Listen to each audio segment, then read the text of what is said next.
أعوذ بالله من الشيطان الرجيم بسم الله الرحمن الرحيم إن الذين آمنوا وعملوا الصالحات كانت لهم جنات الفردوس نزلا صدق اللہ العظیم۔ جیسا کہ آپ جانتے ہیں، ہم نے آخری جو مراحل انسان کے ہوتے ہیں ان کے بارے میں گفتگو شروع کر رکھی ہے، اور یہ ایک لمبا موضوع ہے، طویل ہے۔ اس میں آغاز تو ہم نے پچھلے اتوار کو عیادت یعنی مریض کی عیادت سے کیا تھا، وہی بات چل رہی ہے، اور پھر اس کے ساتھ یہ اضافی باتیں کہ دنیا سے رخصت ہوتے وقت انبیاء کرام کس شان سے رخصت ہوئے، صحابہ کرام کس شان سے رخصت ہوئے، اللہ والوں کے کیسے کیسے واقعات پیش آتے رہے، اور دنیا سے گزرنے کے بعد جنازے کے مراحل ہیں، جنازہ تدفین تکفین کے مرحلے ہیں، اور اس کے ساتھ متعلقہ واقعات ہیں، پھر اس کے بعد قبر کے مراحل ہیں اور حشر کے مراحل ہیں۔ اس لیے میرا خیال ہے، ابھی مجھے پتہ نہیں ہے لیکن میرا خیال ہے کہ لمبی ہوگی گفتگو۔ تو اسی موضوع پر ہم نے گفتگو کرتے ہوئے مریض کی عیادت کے بارے میں گفتگو کی تھی، کیونکہ جب آدمی دنیا سے جا رہا ہوتا ہے تو جو پہلا مرحلہ ہوتا ہے وہ عیادت کا ہوتا ہے، یعنی آدمی بیمار ہو گیا ہے اور دنیا سے رخصت ہونے والا ہے، تو یہ علامت ہوتی ہے اس چیز کی کہ وہ شخص اب جا رہا ہے، تیاری اس کی ہو رہی ہے۔ تو حضور صلی اللہ علیہ وسلم نے یہ باتیں جو مسنون عمدہ اخلاق ہم کو سکھائے، اس میں ایک شے عیادت بھی ہے، یعنی مریضوں کی بیمار پرسی کرنا، بیماروں کے جا کے ان کی تیمارداری کرنا، ان کے ساتھ بیٹھنا اور پھر ان کا حال پوچھنا، ان کو تسلی دینی، ان کو دلاسا دینا، اور یہ اس آدمی کی دل جوئی ہوتی ہے ایک قسم کی، اور ایک معاشرتی حصہ حضور صلی اللہ علیہ وسلم نے قرار دیا، اور مسلمانوں پر جو حق ہے اس میں پہلا حق یہی بیان کیا کہ عیادت مریض کی عیادت کرنی۔ خود حضور صلی اللہ علیہ وسلم کو اس میں خاصا اہتمام تھا، حالانکہ آپ کی بے شمار مصروفیات تھی، لیکن مریضوں کی عیادت کے لیے آپ بہت اہتمام فرمایا کرتے تھے۔ مسجد نبوی کے پاس ایک میدان تھا، خالی پڑا ہوا تھا۔ جب صحابہ کرام کا دور ختم ہو گیا، صحابہ کرام کو تو ساری چیزوں کا پتہ تھا، بعد میں آنے والے لوگوں کو پتہ نہیں تھا۔ بعد میں آنے والے ایک شخص جن کو تابعی کہا جاتا ہے، تابعی، ایک صحابی ہیں اور ایک تابعی ہیں، یعنی صحابی وہ ہیں جس نے حضور صلی اللہ علیہ وسلم کو دیکھا، اور تابعی وہ ہے جس نے صحابی کسی کو دیکھا، صحابہ کرام کا دیدار کیا، وہ تابعی کہلاتے ہیں۔ تو حضور صلی اللہ علیہ وسلم کے وصال کے بعد صحابہ کرام کا دور ختم ہوا، بعد میں ایک تابعی شخص تھے، صحابہ کرام کے دور میں ایک شخص ایمان لائے، انہوں نے دیکھا کہ مسجد نبوی کے پاس ایک پلاٹ خالی پڑا ہوا ہے، اور وہ یوں ہی خالی ہے، کوئی مصرف خاص اس کا نہیں ہے۔ تو اس نے ایک صحابی سے پوچھا کہ جی یہ خالی جگہ کیوں پڑی ہوئی ہے، مسجد کے پاس جگہ خالی ہے۔ اس صحابی نے بتایا کہ یہ حضور صلی اللہ علیہ وسلم کے زمانے میں جنازہ گاہ تھی، اور جنازہ گاہ بننے کی اس کا ایک ایمان افروز پس منظر ہے۔ پہلے جنازہ گاہ نہیں تھی کوئی، جہاں میت ہوتی تھی، جہاں پر فوتگی ہوتی تھی، وہاں پر لوگ جایا کرتے تھے میت کے گھر والوں سے، تو پھر وہاں جہاں مناسب سمجھتے تھے جنازہ پڑھ لیا کرتے تھے۔ ایک دفعہ اس طرح ہوا کہ ایک نوجوان تھا، بیمار تھا، حضور صلی اللہ علیہ وسلم اس کی عیادت کے لیے تشریف لے گئے، لیکن جس وقت حضور گئے اس وقت وہ مدہوشی کے عالم میں تھا، غشی طاری تھی اس پر۔ حضور صلی اللہ علیہ وسلم بیٹھے رہے وہاں پر، لیکن اس کی غشی میں افاقہ نہ ہوا۔ تو حضور صلی اللہ علیہ وسلم وہاں سے کافی انتظار کے بعد اٹھائے اور فرمائے کہ اگر اس شخص کو ہوش آئی، صحت مند ہو گیا، مجھے اطلاع کرنا، یا فوت ہو گیا تب بھی مجھے بتانا۔ حضور صلی اللہ علیہ وسلم تو یہ کہہ کے آ گئے، پھر کوئی اطلاع نہ آئی اس شخص کی۔ تو دوسرے تیسرے دن آپ نے اس کے لواحقین سے پوچھا کہ بھئی اس نوجوان کا کیا ہوا جس کی عیادت کے لیے میں گیا تھا، تو پھر کوئی خبر نہیں آئی اس کے بارے میں؟ انہوں نے کہا یا رسول اللہ فوت ہو گیا تھا، اس نوجوان فوت ہو گیا۔ حضور نے فرمایا کہ مجھے اطلاع نہیں تھی، میں نے کہا بھی تھا کہ مجھے اطلاع دے دینا جب وہ فوت ہو۔ کہا یا رسول اللہ ہم تو اطلاع دینا چاہتے تھے مگر اس نوجوان نے ہمیں منع کر دیا۔ تو ہر آدمی حیران ہوتا ہے کہ اب محبت کے 100 انداز ہیں، محبت کی بے شمار ادائیں ہیں دوستو، محبت اپنی اپنی ہے اور اس میں سوچ اپنی اپنی ہوتی ہے، اور کسی کا کتنی بڑی سوچ ہوتی ہے یہ اب یوں تو ہر آدمی کی تمنا، اس سے بڑی تمنا کیا کہ حضور صلی اللہ علیہ وسلم اس کے جنازے پر چلے آئے ہوں، اس سے بڑی سعادت اور اس سے بڑا اعزاز کیا ہو سکتا ہے؟ مگر اس اللہ کے بندے نوجوان نے گھر والوں کو کہا کہ میری مرنے کی اطلاع نہیں دینی ہے حضور صلی اللہ علیہ وسلم کو۔ وجہ یہ ہے کہ رات کا وقت ہے، اس زمانے میں جنازے جلدی ہوا کرتے تھے، دور دراز سے لوگ نہیں آتے تھے، نہ اطلاع کا کوئی ذریعہ تھا نہ وسائل تھے، قریبی جو لوگ ہوتے تھے وہ دفن کر دیتے تھے۔ ویسے مسنون بھی یہ ہے کہ جتنا جلدی تدفین ہو سکے اتنی کرنی چاہیے، گھنٹوں کے حساب سے دنوں کے حساب سے روکے رکھنا، فلاں آ رہا ہے فلاں آ رہا ہے دیدن کرے گا وغیرہ، یہ فضول باتیں ہیں۔ جتنی جلدی ہو سکے وہ جنازے کے لیے حکم آیا ہے کہ بھئی جلد از جلد جو ہے وہ تدفین ممکن ہو کرنی چاہیے۔ تو وہ رات کا وقت تھا، ہم نے اس کی لیے قبر تیار کر رکھی تھی۔ اس نے کہا کہ حضور صلی اللہ علیہ وسلم کو اطلاع دینے کی ضرورت نہیں ہے، میں اگر مر جاؤں اس بیماری میں یا اس عالم میں تو اطلاع نہیں دینی ہے، اس لیے کہ رات کا وقت ہے اور ہمارا گھر جو ہے وہ ذرا ہٹا ہوا ہے مدینے سے، تھوڑا سا ہٹ کر ہے، راستے میں سانپ ہوتے ہیں، بچھو ہوتے ہیں، راستے میں منافق ہے، یہودی ہیں، بے شمار لوگ ہیں۔ حضور صلی اللہ علیہ وسلم رات کے اندھیرے میں میرے جنازے کے لیے آئیں اور کوئی سانپ آپ کو کاٹ لے، کوئی بچھو ڈس لے، کوئی یہودی آپ کو نقصان پہنچا دے، کوئی منافق آپ کو تکلیف پہنچا دے، یہ مناسب نہیں ہے۔ اس لیے حضور صلی اللہ علیہ وسلم کو اطلاع نہیں دینی ہے، مجھے یوں ہی دفن کر دینا ہے۔ ہاں اگر دن کو میری وفات ہوئی تو پھر جس طرح مناسب سمجھنا، لیکن اگر رات کو ہوئی اور رات کو تدفین ہوئی حضور صلی اللہ علیہ وسلم کو اطلاع نہیں دینی ہے۔ تو یا رسول اللہ وہ رات ہی کو فوت ہو گیا تھا، پھر رات ہی کو ہم نے دفن کر دیا، اس کی وصیت کے مطابق ہم آپ کو اطلاع نہیں دے سکے۔ تو حضور صلی اللہ علیہ وسلم بڑے خوش ہوئے اس کے اس انداز ادب پر اور سوجھ بوجھ کے انداز پر، اور فرمایا اچھا چلو اس کی قبر پر چلتے ہیں، وہاں جا کر دعا کرتے ہیں۔ چنانچہ صحابہ کرام ساتھ اور حضور صلی اللہ علیہ وسلم اس کی قبر پر تشریف لے گئے اور وہاں جا کر جو دعائیں فرمائیں وہ ساری ہی اپنی مثال آپ ہیں، لیکن یہ بات بہت خوبصورت حضور صلی اللہ علیہ وسلم نے بڑے جذب اور بڑے انداز سے کہی کہ باری تعالیٰ یہ نوجوان دنیا سے رخصت ہو گیا ہے، تیرے دربار میں حاضر ہو رہا ہے رب العالمین، یہ جب تیرے دربار میں حاضر ہو تو اس کی جب تیرے ساتھ ملاقات ہو تو اس کے ساتھ رب العالمین اس حال میں ملاقات کرنا کہ اس کو دیکھ کے تو ہنس رہا ہو اور یہ تجھے دیکھ کے ہنس رہا ہو۔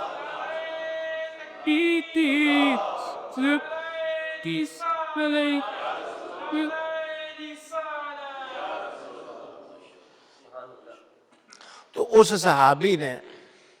اس تابعی کو بتایا کہ یہ جب واقعہ پیش آیا تو ہم سب کو خیال آیا کہ ہم حضور صلی اللہ علیہ وسلم دن ہو یا رات کیوں ان کو جہاں جہاں جنازہ ہو وہاں لے کر جاتے ہیں، یہ حضور صلی اللہ علیہ وسلم کے لیے باعث پریشانی ہے، آپ کی مصروفیات میں خلل پڑتا ہے، یہ مناسب نہیں ہے، اس لیے یہاں ایک جگہ مختص کر دی جائے حضور صلی اللہ علیہ وسلم کے حجرہ پاک کے پاس، اور جہاں بھی کوئی آدمی مر جائے بجائے اس کے کہ حضور صلی اللہ علیہ وسلم وہاں جائے اس آدمی کو یہاں لایا جائے۔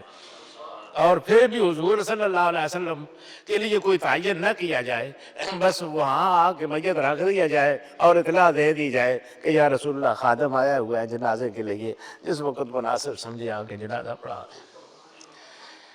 تو یہ آداب تھے ان کے حضور صلی اللہ علیہ وسلم۔ دوستو کیا کیا آداب اللہ پاک نے لوگوں کے دلوں میں محبت، تجھ کو آداب محبت خود سکھا دے گی۔ ایک آدمی ایک چیز کو ادب سمجھتا ہے، محبت سمجھتا ہے، دوسرے کا دوسرا انداز ہوتا ہے، وہ اس طرح سے قرب کے مراحل طے کر جاتا ہے۔ تو اس طرح سے پھر وہ جگہ تیار ہو گئی، تو وہاں پر پھر حضور صلی اللہ علیہ وسلم کی زندگی میں پڑی رہی۔ تو وہ جو کہ جنازہ گاہ تھی، اب جنازے یہاں نہیں ہوتے ہیں، اب جنازے تو جہاں جہاں میت ہوتی ہے، فوتگی ہوتی ہے، وہاں ہی ہو جاتے ہیں، لیکن اس زمانے میں یہ اس چیز کے لیے رکھی گئی تھی، اور اس لیے اب بھی یادگار کے طور پر پڑی ہوئی ہے۔ تو اس طرح حضور صلی اللہ علیہ وسلم، میرے عرض کرنے کا مقصد یہ ہے کہ عیادت کرنا، مریضوں کو دیکھنا اور ان کے لیے کوشش کرنا کہ ان کی زندگی کے آخری مراحل آسان ہو جائیں، اس کے لیے جد و جہد کرنا، یہ حضور صلی اللہ علیہ وسلم اپنا ایک قسم کی ذمہ داری سمجھتے تھے۔ ایک نوجوان تھا، اس حضور صلی اللہ علیہ وسلم نے یہ فرمایا ہے کہ لَقِّنُوا مَوْتَاكُمْ لَا إِلَٰهَ إِلَّا اللَّهِ، جو شخص مر رہا ہو اس کو لا الہ الا اللہ کی تلقین کیا کرو، اس کے پاس لا الہ الا اللہ پڑھا کرو، تاکہ وہ بھی تمہارے ساتھ ہم آہنگ ہو جائے اور وہ بھی ساتھ لا الہ الا اللہ پڑھنے لگے۔ اس کو کہنا نہیں ہے کہ پڑھ، یہ نہ ہو کہ ڈانٹ ڈپٹ شروع کر دو، پڑھنا ہو تو پڑھنا، لا الہ الا اللہ نہیں پڑھنا، یعنی یہ تم اس کے ساتھ پاس پڑھو اور وہ تمہارے ساتھ ہی شروع ہو جائے۔ اس طرح سے ایسا نہ ہو کہ وہ تو آخری عالم میں ہے اور شیطان اس کو بھٹکا دے اور وہ آگے سے کہہ دے کہ میں نہیں پڑھتا ہوں، تو یہ اس کا خاتمہ خراب ہو جائے گا۔ اس لیے کسی کو کہو مت کہنا کلمہ پڑھنے کا، ہاں اس کے پاس کلمہ پڑھو تو وہ تمہارے ساتھ ہم آہنگ ہو کر پڑھنے لگ جائے تو ٹھیک ہے۔ ایک نوجوان فوت ہو رہا تھا، وہاں سے اطلاع آئی، آج کل تو ہم لوگ اکثر اسپتالوں میں بھرتے ہیں تو کلمہ شلمہ پڑھنے کا موقع کم ہی ملتا ہے ہمیں، لیکن اس زمانے میں اس چیز کا بڑا اہتمام تھا۔ وہ نوجوان فوت ہو رہا تھا تو اس کے پاس کلمہ پڑھا جا رہا تھا اور اس کی زبان پر کلمہ نہیں آ رہا تھا، کلمہ نہیں پڑھ رہا تھا، وہ لوگ پاس کلمہ پڑھ رہے تھے، وہ نہیں پڑھ رہا تھا۔ حضور صلی اللہ علیہ وسلم کو اطلاع دی گئی کہ یا رسول اللہ،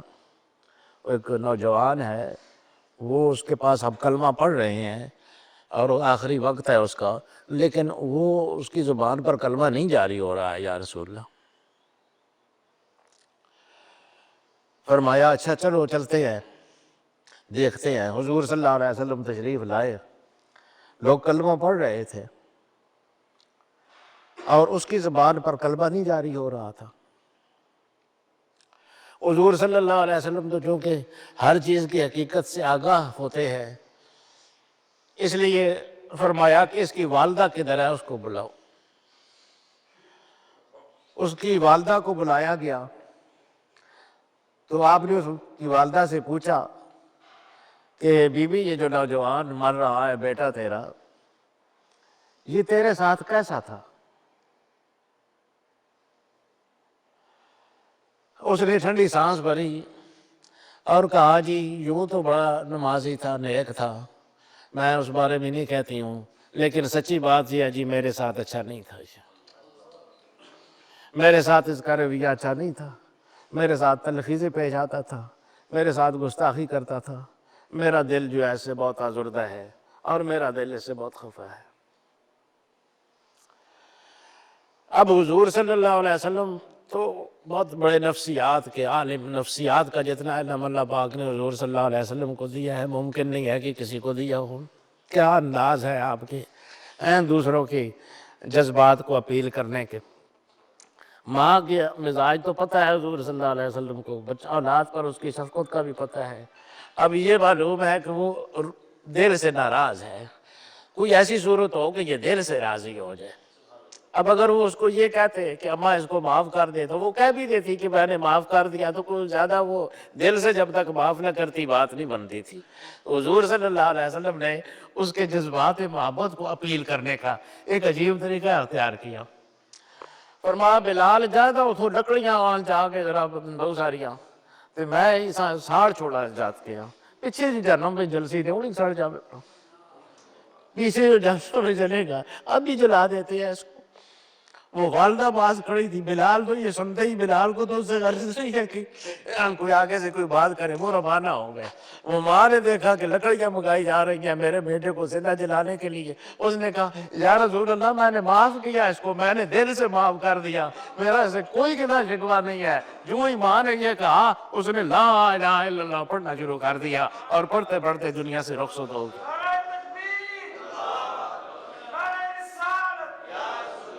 حضرت پیر جی کیا حکیمانہ انداز ہے آقا دو جہاں صلی اللہ علیہ وسلم کے، اور کیا اللہ پاک نے ان کو وسعت علم عطا فرمائی تھی، بہت زیادہ بصیرت عطا فرمائی تھی، لوگوں کے حالات سے آگاہی عطا فرمائی تھی۔ تو دوستو یہ اس میں جو چیزیں آخری وقت میں کلمہ پڑھنے سے رکاوٹ بنتی ہیں ان میں سے علماء نے لکھا ہے کہ بڑی شے جو ہے وہ والدین کی نافرمانی ہے۔ اس لیے نوجوانوں کو، سب کو، بڑے ہوں کہ چھوٹے ہوں، جن کے والدین زندہ ہیں، ان کو اس چیز کی کوشش کرنی چاہیے کہ والدین کا دل آزردہ نہ ہو، وہ دکھیا نہ ہو جائیں۔ اللہ پاک نے والدین کا بہت زیادہ حق بتایا ہے، اور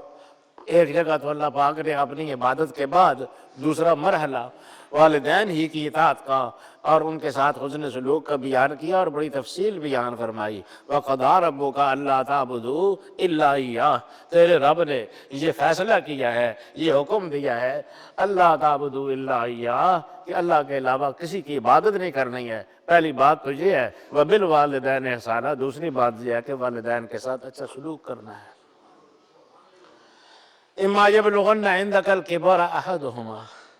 اگر تیری زندگی میں وہ بڑھاپے کو پہنچ جائیں یا ان دونوں پہنچ جائیں یا ان میں سے کوئی ایک پہنچ جائے، فَلَا تَقُلْ لَهُمَا أُفٍّ، تو وہ اگر تجھے کسی کام کا کہے تو تو تھکاوٹ کا یا ناراضگی کا یا بیزاری کا اظہار کرتے ہوئے اف نہ کرنا آگے سے، کہ ان کا دل آزردہ نہ ہو جائے۔ وَلَا تَنْهَرْهُمَا، اور ان کو جھڑکنا تو بالکل نہیں ہے۔ وَقُلْ لَهُمَا قَوْلًا كَرِيمًا، اور جب بھی ان کے ساتھ گفتگو کرو محبت کے ساتھ، پیار کے ساتھ، شفقت کے ساتھ گفتگو کیا کرو۔ وَاخْفِضْ لَهُمَا جَنَاحَ الذُّلِّ مِنَ الرَّحْمَةِ، اور اپنا پہلو جو ہے وہ عاجزی کے ساتھ، مسکینی کے ساتھ، بلکہ ذلت کے ساتھ ان کے آگے جھکا کے رکھو۔ اور یہ ساری کر کے بھی تم ان کا حق نہیں ادا کر سکتے ہو، ساتھ ساتھ دعائیں بھی کرو ان کے لیے۔ وَقُلْ رَبِّ ارْحَمْهُمَا كَمَا رَبَّيَانِي صَغِيرًا، اور دعا کیا کرو کہ باری تعالیٰ جب میں چھوٹا تھا، جب مجھے کوئی اٹھانے والی میری والدہ تھی، میرے والد تھے، رات رات بھر میرے لیے پریشان رہتے تھے، اٹھا کے پھرتے تھے، جب تک مجھے نیند نہیں آتی تھی، ان کو قرار نہیں آتا تھا، جب میں کسی کام کا نہیں تھا، اس وقت باری تعالیٰ انہوں نے مجھے پالا پوسا بڑا کیا۔ کما ربیانی صغیرا، جس طرح انہوں نے بچپن سے میری تربیت کی، جس طرح بچپن سے مجھے پال پوس کے بڑا کیا، باری تعالیٰ ان کے حق کا میں کوئی ادا نہیں کر سکتا ہوں، ان کا حق ادا رب ارحمہما، باری تعالیٰ انہوں نے مجھ پر رحم کیا، ان پر تو رحم کر دینا، تو ان پر کرم کر۔ تو اس چیز کا بہت خیال رکھنا ہے دوستو۔ ماں باپ تو سب کے ہیں، اللہ پاک سب کو عطا کرے، اور جس کے نہیں ہے اس کو ایصال ثواب کے لیے کوشش کرنی چاہیے۔ حضور صلی اللہ علیہ وسلم نے یہ بھی فرمایا ہے کہ بعض دفعہ ایسا ہوتا ہے کہ زندگی میں آدمی کو اپنے والدین کی خدمت کا صحیح موقع نہیں ملتا ہے اور ان کو پوری طرح خوش نہیں کر سکتا ہے، تو اس کا طریقہ یہ ہے کہ وہ ان کے لیے ایصال ثواب کرتا رہے، پڑھتا پڑھاتا رہے، ان کو ثواب کرتا رہے، ان کے درجات بلند ہوتے رہیں گے، اور آخر ایک وقت آئے گا کہ وہ خوش ہو جائیں گے، تو وہ یعنی نیکوں میں شمار ہونے لگے گا وہ شخص، گویا ماں باپ کی اس نے بہت زیادہ اطاعت کی ہے اور فرمانبرداری کی ہے۔ تو اس لیے اپنے والدین کے لیے ایصال ثواب اپنا معمول بنائیں دوستو، اگر دنیا سے رخصت ہو گئے ہیں، اور اگر موجود ہیں دنیا میں تو پھر تو ان کی اطاعت اور فرمانبرداری اور ان کے ساتھ خاص محبت کا برتاؤ۔ حضور صلی اللہ علیہ وسلم نے فرمایا جو اپنے والدین کے چہرے پر، ایک روایت میں والد کا ہے، ایک روایت میں والدہ کا بھی ہے، والدین کا بھی ہے، حضور صلی اللہ علیہ وسلم نے فرمایا جو اپنے والدین کے چہرے کو ایک دفعہ شفقت کے ساتھ، محبت کے ساتھ، پیار کے ساتھ دیکھتا ہے، اس کو پورے مبرور حج کا ثواب ملتا ہے۔ عام حج نہیں، مبرور یعنی جو قبول ہوا ہے، یقینی طور پر قبول ہو گیا ہے، اس حج کا ثواب ملتا ہے صرف ایک نظر دیکھنے سے۔ صحابہ کرام بھی حضور صلی اللہ علیہ وسلم کے دریائے رحمت کو زیادہ سے زیادہ اچھالنے اور اس سے زیادہ فیض حاصل کرنے میں لگے رہتے تھے۔ ایک صحابی نے آگے سے عرض کی کہ اب ان نظر فی الیوم 100 مرۃ یا رسول اللہ، یا رسول اللہ ایک آدمی اپنے والدین کو محبت کے ساتھ 100 دفعہ دن میں دیکھے تو پھر؟ فرمایا 100 دفعہ دیکھے تو 100 اجروں کا ثواب۔ اللہ جو ہے زیادہ وسیع ہے اور زیادہ برکت والا ہے، اس سے بھی زیادہ چیزیں دے سکتا ہے۔ 100 دفعہ دیکھے پیار اور محبت کے ساتھ اپنے والدین کو، 100 اجروں کا ثواب حاصل کیا۔ تو یہ گھر میں ہمارے حج اور عمرے حضور صلی اللہ علیہ وسلم نے اتار رکھے ہیں۔ ہم اس حجوں جو عمروں کے لیے تو بڑی محنت کرنی پڑتی ہیں، بڑے خرچے کرنے پڑتے ہیں اور بہت تھکنا پڑتا ہے۔ یہ حضور صلی اللہ علیہ وسلم کی شفقت اور کرم ہے کہ ہر گھر میں انہوں نے عمرہ اتار رکھا ہے۔ بہت سی باتوں کا ثواب عمرے کا بتایا ہوا ہے، کتنی چیزوں کا حج کا بتایا ہوا ہے۔ تو اللہ پاک حضور صلی اللہ علیہ وسلم کے بتائے ہوئے ان طریقوں پر چلنے کی ہمیں توفیق عطا فرمائے، والدین کی اطاعت کی توفیق عطا فرمائے، مریضوں کی عیادت کی توفیق عطا فرمائے۔ وآخر دعوانا الحمدللہ۔